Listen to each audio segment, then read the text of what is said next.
Hi, I'm Graham from Blackmagic Design, and today I've got a bunch of updates I'd love to show you about some product updates and some new products.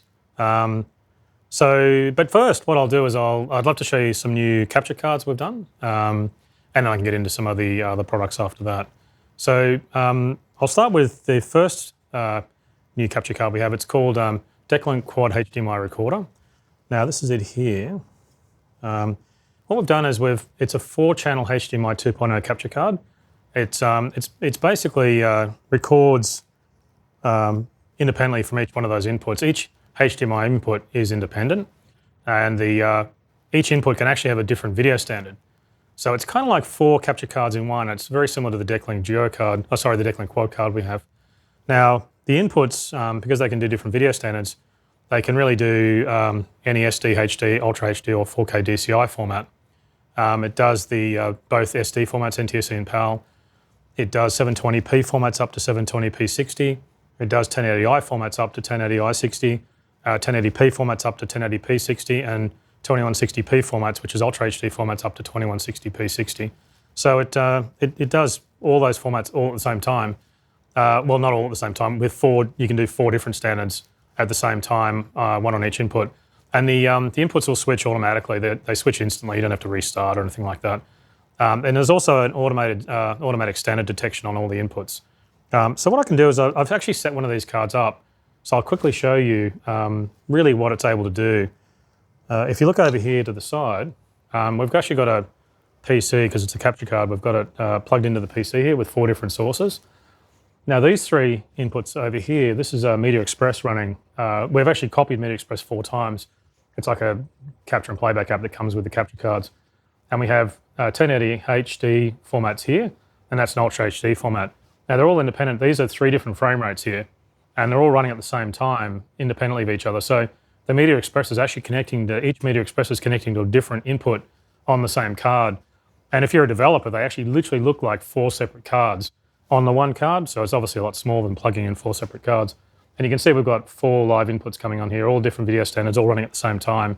So it's really exciting, extremely powerful, especially for multi-channel uses where you've got software that needs multiple channels, like software switching and the streaming servers and things like that. So the other thing we've done, because it's a HDMI input card, it also handles computer resolutions. So it can do all the major sort of computer resolutions. Well, it can do 640 by 480 and 800 by 600 if anyone actually uses those anymore. It does 1440 by 900 and 1080. It does 1600 by 1200, 1920 by 1200 and 1440. It does 2560 by 1440 and 1600. So it does quite a lot of resolutions, and those computer resolutions are supported in 50p and 60p.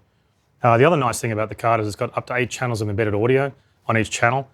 It also detects HDR metadata packets. The apps can tell if the input is HDR, and it can capture the static HDR metadata from the input. It conforms to CEA 861. So it means that the software that's using this can record HDR content to file, or you can stream it. The other nice thing about the card is it works with HDMI timecode. So it'll detect timecode on the HDMI inputs, and any software that supports timecode will actually then automatically be able to support the HDMI timecode as well. Now it's a high-speed PCI Gen 3 design. It's a 8-lane card, I believe. So it's extremely fast. That's how it gets the speed to be able to do all those 4 channels of Ultra HD at high frame rates.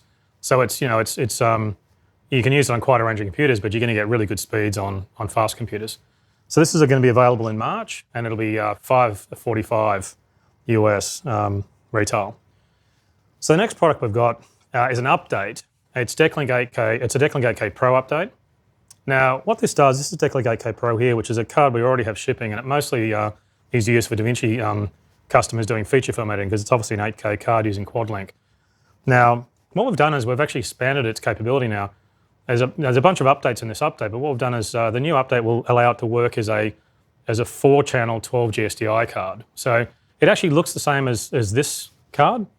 The DeckLink Quad. It basically looks like a DeckLink Quad card, as in that every one of those 4 channels is completely independent. They can be 4 different video standards at once, which means that now this product really does not just feature film work with something like DaVinci, it also now does broadcast work because it can do the multi-channel stuff. Now, of course, we've got a bunch of other updates with this card as well. It's actually quite a big software update. We've improved support for HDR.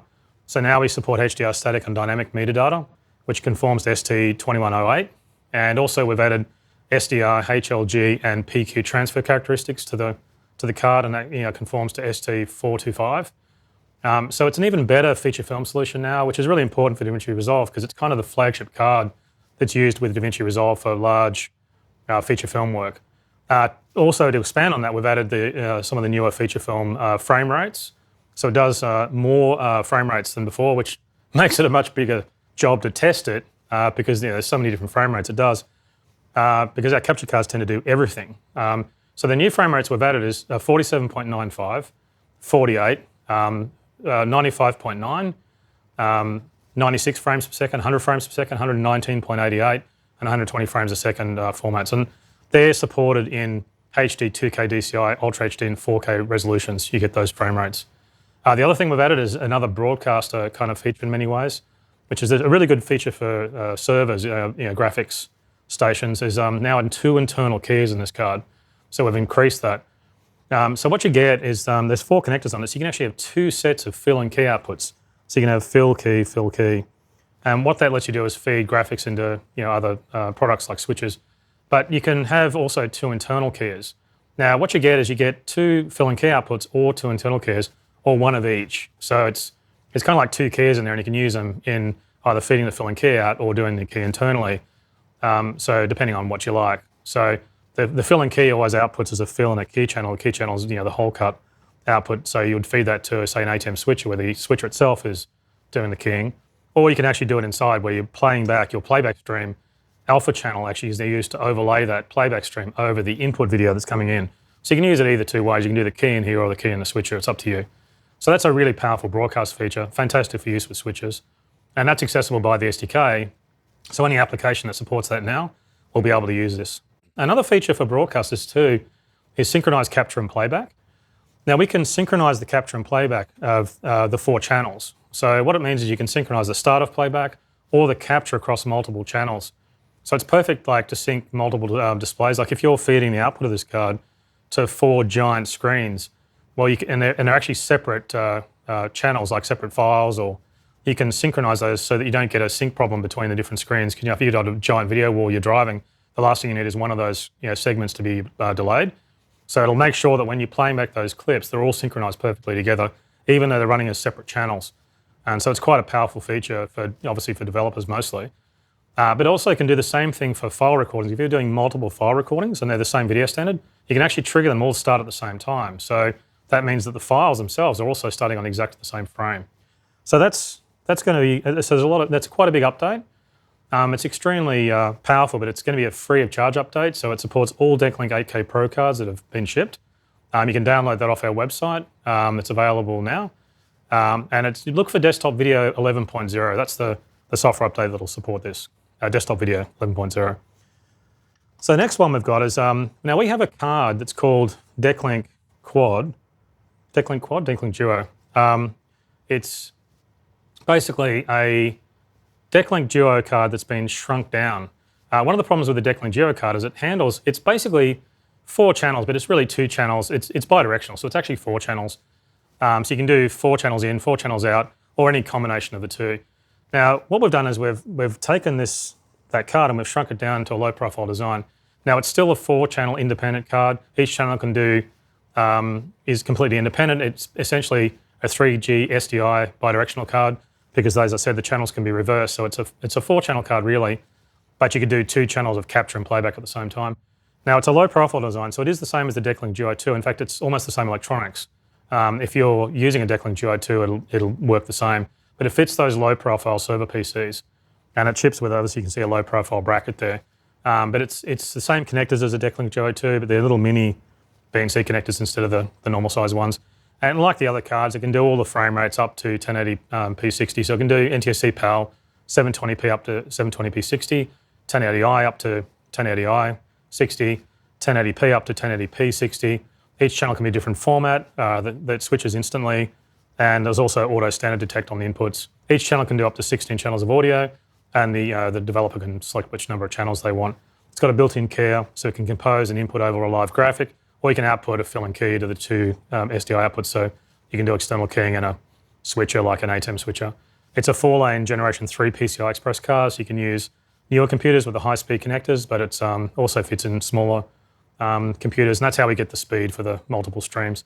That'll be available in March as well, and it'll be $495. So there you go. So that's the capture cards. So it's not, of course, not the only updates. We've got a few more things. Before I get to this, I wanted to talk about the Blackmagic Duplicator. Now, we've been selling the Blackmagic Duplicator for a little while now. Now, what the Blackmagic Duplicator is, and we've got one over in the rack here, it lets you record to 25 SD cards at the same time. Now, I'll move over here so I can show you. Now, what it does is it's designed, we originally designed this because we had a bunch of customers who would go out and do a live event, and at the end of the event, they wanted to sell the content to their customers. Like literally as they're leaving an event, it could be a school where they're recording some sort of school performance, and they can actually sell copies. Schools use that for fundraisers, and they can actually sell copies of the performance. So when the kids go home with their parents, they can actually literally watch the show that night. And it's obviously a great multi-camera job, so you don't have an audience full of people with iPhones, recording. But also for seminars and all sorts of other situations like that. Now you can record up to 25 cards at a time, but you can also daisy chain units to record even more cards. It records in H.264 and H.265. You can select that, so the files are really small. And it's been a fantastic solution to sell programming to people after live events finish. But we have a new software update that we're introducing, and it gives us some new capabilities. It's called Blackmagic Duplicator 1.2, and it's not just a duplicator now. It's what we're adding is single disk recording. So it allows us to record extremely long recordings because it does it on one card at a time, very much like a hyperdeck does. So how that works, let me show you how it works initially. So if I record, I'm now recording as the Blackmagic Duplicator records now. And this is what we can now change. So to use it as a single disk mode, it records one card at a time until all the cards are full. So it just keeps stepping through the empty cards. You can keep replacing cards to keep it recording. And it'll keep, you can use it to basically capture events that might happen. A lot of times people have got recorders off streams coming in, and if something actually happens, they want to be able to capture that. Well, if you're recording all the time, then you can basically make sure you capture everything. It'll record for weeks at a time. If you're running 1080 HD, we've had it recording for more than 2 weeks with a full set of large cards in there because the file sizes are so small. And even if you're using Ultra HD at 60p, it still records for days. It's quite long.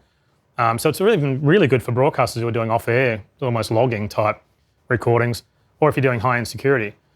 But that's not all. We've also got a slight change to like an extra mode, which is single disk overwrite mode. So you can go into the menu and change it from duplication to single disk mode, but there's also this other mode called single disk overwrite. Now what that does is it records until all the cards are full, but once the last card is filled, it goes to the oldest recording and erases the card and keeps recording. So it essentially records on a continuous loop. And let me show you, I'll just show you how that works to get a bit of a better understanding on sort of what it's doing. So if I go in, like I showed you, we can use it as it is now. Now I've got some filled cards, we put some full cards in here, so we can show you the single disk recording mode. In fact, we filled these cards using the single disk recording mode.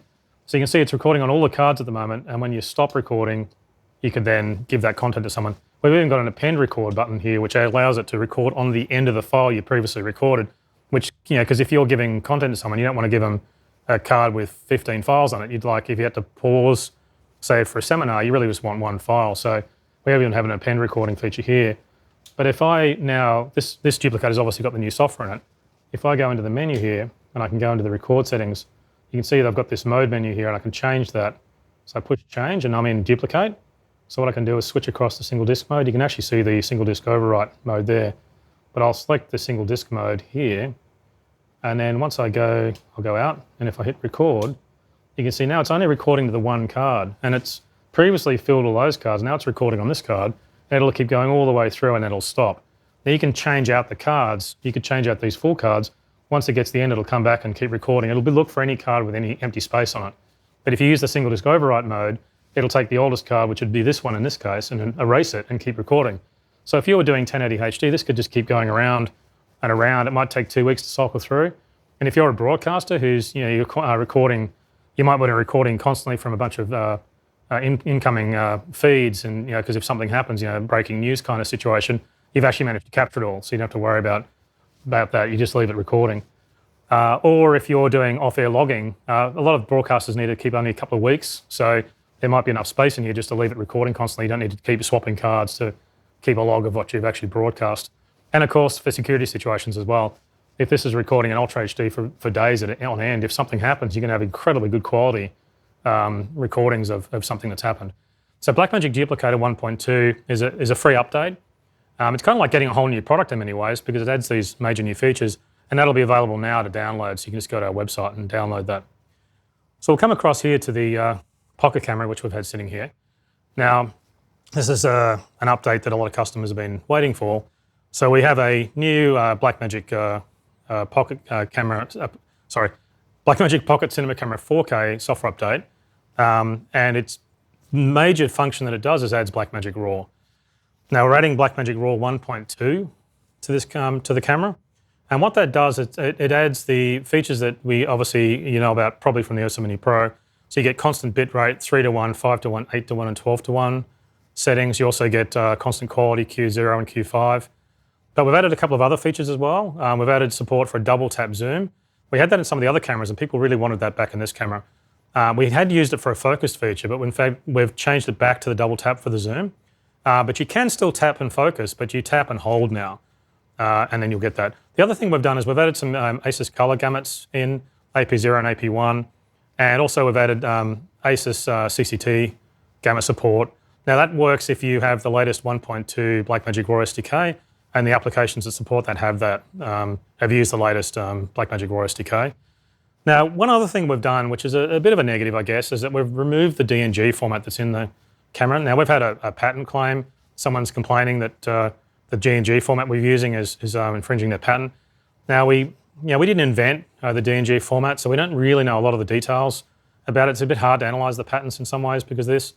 So it's a bit costly and expensive to analyze those claims. And we know Blackmagic Raw really well. We've done a lot of research on Blackmagic Raw, and Blackmagic Raw is a much better format. So what we've decided to do is remove the DNG format from the camera, and we're replacing it with Blackmagic Raw. It's not really something that we wanted to do, but we feel like it's not worth the effort to put all that investment in analyzing and sort of heavily checking out and spending a lot of money on a DNG format that's essentially obsolete. We're also removing the GNG format from OSM Mini Pro as well. DNG is really essentially an obsolete format now. It's a stills-based format, so it's hard to play the clips. The colorimetry is often wrong because it doesn't really manage all that stuff. It's not really very well supported by applications. We've supported it in DaVinci, but it's not really well supported. The compression performance is not really very good either. If you get more than 4:1, it starts looking really bad, and because it's individual still frames, the copying is really slow. So. And then also, of course, it does. It's not very good It's not a very high performance format. It's very CPU intensive. So, in fact, let me show you that before we move on, so you can understand really, in many ways, why we've sort of thought about doing this, and really the reasons for it. So, if you can switch to the computer over here, I've got a laptop here. Now, I've got two DNG folders here, and I've got a Blackmagic Raw folder. If I go into the DNG lossless format, you can see, I'll scroll down a bit here, and if I open up one of these files, you can see that I can look at the file, but the colorimetry is not right, and that's pretty much what you've got. But the worst thing is that if I go to any of the other compression levels, I can't even open the files. It's just not, software doesn't understand them. And also, as you can see, it's a folder full of thousands of frames, and they're very slow to copy, and I can't just play them. I mean, I can open up a single frame, but I can't just play the clip. So I've just got that. Whereas with Blackmagic Raw, it's a single file format, so it copies quickly, very high performance. And you can see I've got some Blackmagic Raw clips here, which are actually from when we did the Blackmagic Raw. So you can see I can just open that up and play it. I've got the right colorimetry. This player is using the SDK. DaVinci uses the SDK. Other software uses the SDK. So the colorimetry is all being handled by that. But not only that, that had a gamma applied to it that was set in the camera. If I take the sidecar file out, I can even open up. I've got some, I've got a lot of control in Blackmagic Raw to get back to the original film gamma. So you can really see how much more advanced Blackmagic Raw is. And we think that while it's not something we really would like to do, it solves a whole lot of problems and really just lets us focus on a format that we know really, really well. Blackmagic Raw is a modern format. It's much better. It's a single file. You can override the gamma settings. You can customize the files in the sidecar. You've got the constant quality and constant bit rate, so you can get a known data rate, but you can also get a known quality because you let the data rate float. If you've got something tricky to encode, it'll just not care about the data rate, and that's where the constant quality settings really nice. It better understands the kind of work that people are actually doing. Plus, you get fantastic quality at even 12:1, which is super important. The colorimetry is better. The SDK allows support in a wide range of software, and we even support color gamuts like ACES color spaces and things like that. So it's just a much more advanced format, and I think it's a worthwhile replacement. And of course, the most logical thing on the pocket camera is you can record to Ultra HD to an SD card, which I think is the big benefit that you get by having Blackmagic Raw in the camera. CFast cards are great, they're fast, but they are a little bit more expensive than SD cards. So it's nice to have that option because the pocket camera has both SD cards and CFast cards. You can plug them in. And of course, the external recording or flash disk. Now it's also, while I'm talking about this, it's worth just chatting quickly about some recent updates. If you haven't downloaded the latest software for the pocket camera, it's really worth getting, because we did an update just before this update that added some new features. We've added support for recalibration of the sensor. Sensors can drift a bit over time, so it's nice to be able to do that in the camera. We've also added 2:1 frame monitoring guides. We've improved the media formatting UI. We improved the audio monitoring latency. We improved some autofocus performance. We improved the signal-to-noise ratio on the camera mic. We improved battery life quite a bit. We also improved the 3.5mm audio input UI, and we did some AV sync performance improvements as well. So I think it's a really nice update. And so one thing, it's probably worth mentioning, we have had a lot of people ask us sort of recently, how do we add Blackmagic Raw to the Ursa Mini Pro? Like, how can we do these kinds of updates? So I thought to answer those questions, we might just take a moment to sort of explain how we are able to do this. I mean, a lot of our products have updates, and people are always a bit shocked when we do them. So I thought I might just mention why. Now, one of the ways we do this is because our products use an electronic component called an FPGA. Now, an FPGA is a bit like a box of Lego. It's basically just a collection of gates, and you can kind of assemble them in any way you like. So what we do is when we release software, we're not actually just releasing the software that runs on the microprocessor in the camera. We're actually also loading in the hardware itself, because the chip, the FPGA chip, is actually fairly generic. So when we load the code in via the USB, you're actually getting essentially new hardware as well as getting new software that's running on there. And that's kind of the secret of how we add all these new features. So I could show you just quickly what I mean. If you look at a pocket camera, here's a pocket camera that's been opened up. So we asked the guys to basically get a pocket camera and sort of pull it to bits. It's probably a prototype, it's not a real one, so don't feel like we've done something cruel to the poor pocket camera. But if you look inside, this is actually what a pocket camera kind of looks like inside. There's a lot of stuff in there. But if we open up the PCB here, you can see that on the back, now there's a lot of audio shielding and other components, but if you look here, this is the FPGA chip here. Now what that lets us do is we can load our design into there. And it's how we've been able to do all these updates. You can see there's a lot of other components in there as well. So what that means is consumer products use a chip called ASICs, which are basically fixed. They often spend years to develop, and then they can't do any changes to them over time, which is what really in some ways creates the difference between consumer products and professional products. Professionals need new video standards all the time, and there's always new things coming along. So FPGAs let us change anything. We're basically changing the hardware and the software. This is how we added Blackmagic Raw after the camera shipped. It's how we added the H.264 to the Duplicator. The Duplicator product, when we first shipped it, only did H.265. But the computer industry didn't adopt H.265 as quick as we thought they would, so we added H.264 to the Duplicator as well. And of course, we've added now the single disc recording mode as well. It's how we changed and updated the color science on the cameras. It's how we added the HDR features. We changed the Ursa Mini menus. A few years ago, we had a different menu design for Ursa Mini, completely changed the menus, and even the microprocessor that's running in the product itself, that's also running in the FPGA, so we changed that. And it's also how we added all the Ursa Mini studio features. Ursa Mini originally wasn't a studio camera.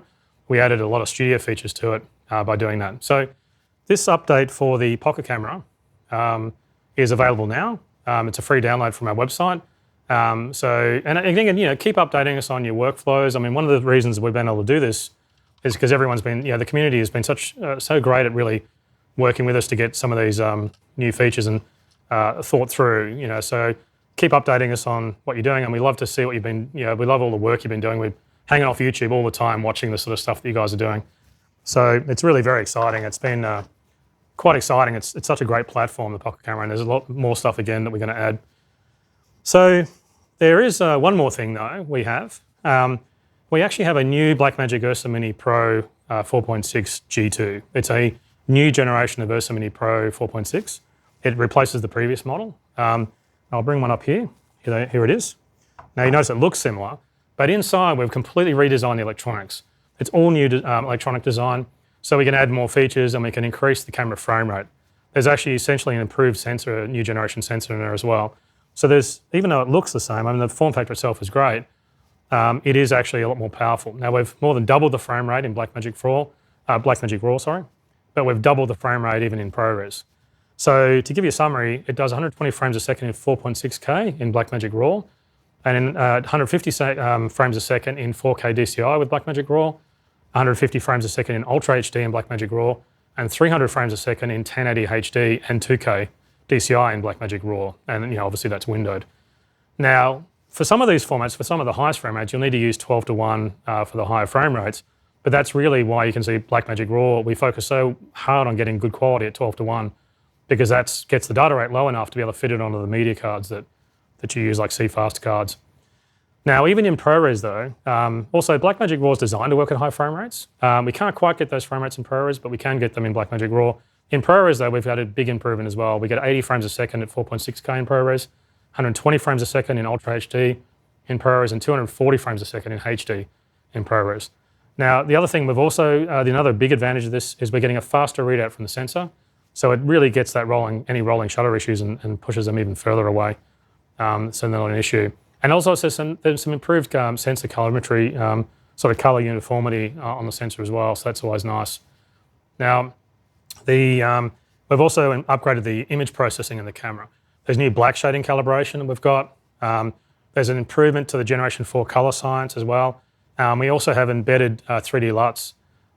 One of the things we do, the Ursa Mini Pro is a fantastic research camera in many ways. We do a lot of the new things on Ursa Mini Pro. And we're actually running Blackmagic Raw 1.3 in this camera, which is being completed. Now that allows you to embed 3D LUTs into the Blackmagic Raw clips themselves. And we have new controls in the 3D LUT settings in DaVinci Resolve 15.3, which will be out in a few days. Also, I'll get onto that in a sec, but some of the other improvements, we've got some audio improvements as well. We've got improved circuitry for quieter XLR audio inputs and new line level adjustments for the audio on the XLR inputs. The other benefits we get is we get the USB-C recording to flash disks on the camera now. So that's really cool. Let me show you that actually, because it's pretty cool. I'll turn the camera on and I'll show you what I'll do is I'll turn the camera on first and I'll go into the menu and show you the Blackmagic Raw settings, and then we'll do a flash recording. I've got a flash disk here. So here it is, and I'll record that. Now, the camera's started up and I'll swing the screen around. You can see it there. In fact, I'll just bring the menu settings up. Where are they? Oh, there it is there. So if you look at the camera display, you can see there I've got the Blackmagic Raw settings. And what I might do is I might turn on the Pocket camera, because I forgot to show you that, but I'll show you the Blackmagic Raw settings in the Pocket camera as well. There they are. So I don't know if you can get both of these. I probably should have shown you this before when I was talking about the Pocket camera. But there's the Blackmagic Raw settings in the Ursa Mini Pro, and there's the Blackmagic Raw settings in the Pocket camera as well. There it is there. Make sure I don't get a reflection. So there's that, and there it is there. So you can see that it's in both cameras now. So what I'll do is I'll plug in the flash drive and show you that working. So I've got, now it plugs into the same spot where the USB is. So the electronics have been upgraded. So the USB-C is much higher speed now and it can host disks. So if I turn the camera around and I'll start recording on there, and you can see there, I hope the cable's not in the way. Now what the camera's doing is it's recording to that flash drive, to the media directly. Before we could only really do, I've got the cable in the way, so I'll get that out of the way there, but you can see normally we could only do software updates through the USB-C on the Generation 1 camera, but now we can record. That connector's much faster and we can record directly to it. A few of the other benefits we've added to the, I'll stop recording actually. I can do that from the front. There it is there. So you can record straight to the disk that you're going to edit from. You can move that to your editing system. and record straight from it. So I'll move the camera around so I can talk about some of the other features. So it's also, we've done a bunch of the software updates that we had on the Pocket camera. So we've added touch to focus on EF lenses, but if you've got a B4 or PL servo lens with servos on it, because obviously you can change the lens mount, then the touch also works on PL and B4 lenses if they support that servo focus. We've also added some common off-speed frame rates. Because it does the higher frame rates, they're the off-speed frame rates, so we've added direct selection for some of those, so you can just select them. We've also added a third of a stop increments for the ISO, and we've also added some real quick media switching on the heads-up display. So there's a bunch of new features there. Now, I talked about the fact the camera has Blackmagic Raw 1.3. Blackmagic Raw 1.3 adds some new features, and the big one is that it can do the 3D lights. And as I mentioned, this Yosemite Pro is really where we do a lot of the research into the Blackmagic Raw technology. Now, on this camera, there's no DNG. We're using Blackmagic Raw instead. It's Blackmagic Raw that lets us do a lot of these new features. So it's quite important, actually. The DNG is fairly useless now. So what we can do with Blackmagic Raw 1.3 is, apart from the high frame rates, is we can get the 3D lights basically burned into the Blackmagic Raw file. Now, the great thing about recording the light into the clip is that you can disable it at any time. It's not actually literally burned in. It's not like it's actually affecting the video. Like the gamma settings and things, it's in the file, but it's never burned in. You can always turn it off and on. But if you use a LUT, it'll actually put it into the file. So if you're looking at the LUT, it'll put it in the clip anyway, and it's always there. And it's written into the header, so that's how you can disable it, because it's used. The SDK essentially will see it and use it if you want to use it. Now there's in DaVinci Resolve, there's an apply LUT setting in the RAW settings, and that's how you turn it on and off in DaVinci Resolve. So it's up to you. I know a lot of colorists who don't like to use LUTs. They like to actually grade in from the original film gamma. Other guys love using LUTs, so it's really totally up to you. The 3D LUT's always in the file. It's up to you to decide whether you want to use it or not. But what it does mean is that all the files past editors will have the 3D LUT in it. So you really can't get the wrong LUT with the wrong file. And it's because it's non-destructive, it's not going to cause really any issues. You can override it. You can even override it with an alternative LUT if you want, because the sidecar file can also take a LUT. So you can have a LUT in the main file, or you can have a sidecar file with a LUT in it. It's really up to you. And so it's quite powerful. And that's supported in Blackmagic Raw SDK 1.3. So any software that uses that will get the advantage of this feature. Now, it's not actually, the SDK is available, but the initial support, I think it's a couple of days actually, we'll have the Blackmagic Raw SDK online. So it might not be quite online now. I should have checked with the guys before we did the video, but I think it's literally a couple of days away. We do have some initial support in, actually I think the SDK is available, but the DaVinci Resolve 15.3 is a few days away. But either way, in a couple of days' time, we'll have the support for those. We have some initial support in DaVinci Resolve 15.3, which is due in a couple of days. But it'll get better at NAB. We've got obviously a bigger update. In fact, quite a big update we've got at DaVinci, at NAB with DaVinci Resolve. So it's going to be a really interesting show. And we've got more time to put some improved support for the Blackmagic Raw 1.3. One other quick thing we do have in Blackmagic Raw 1.3 is also thumbnails on Windows. So there's a bit of better Windows support. Now, there is a couple of other things we've done on the camera as well. There's, we get a lot of, obviously, people giving us feedback on suggestions, and we've done a lot of those in here as well. We've added a LUT icon to the text overlay on the heads-up display so you can see it. We've added an ND filter indicator on there as well. We've added a timecode preset icon in there as well, so you can get a bit better status on the screen. We've added new media formatting UI, so it's a bit easier to format media. You can also now remap the HFR button. So the HFR button, the high frame rate button on the side, when you push that, it enables the overclocked frame rate. Well, you can make it do that. You can make it do something else. And you can also disable the function buttons and that HFR button as well if you like. So you can just disable them. Because I mean, I tend to disable them. I tend to hit the buttons when I'm pushing record because I'm stabbing away with my stumpy fingers and it all kind of goes horribly wrong. So disabling those buttons is actually something I use. So that's pretty nice. And of course, as we mentioned, you can save the 3D LUTs into the Blackmagic Raw files. Now we're starting production on this camera next week, I believe, late next week. Its price will be $5,995, so it's the same price as the older model. And the older model, there's some of the older model available, but this is replacing the Generation 1 product, so I'm assuming there'll probably be some nice deals on the original model. Now, the Blackmagic Raw SDK, the Blackmagic Raw 1.3 SDK will be available in a couple of days, so look out for that if you're a developer and you want to add support for Blackmagic Raw, the latest version of Blackmagic Raw. So look, that's the update that we have. I hope this was useful and had something in it for you. Again, I want to thank you for all your support. Without its support, we couldn't do what we do. And so we hope that what we do helps what you do, and then we can all just work together. I think what we really love about the Blackmagic customer base is everyone's really cooperative and everyone works together. And it's a privilege to be in this position to be able to build these products, but also be able to work with all you guys. So again, thanks for all your support. We really appreciate it. And obviously, thanks for watching the video as well. And probably see you at the next show. All right, take care. Bye.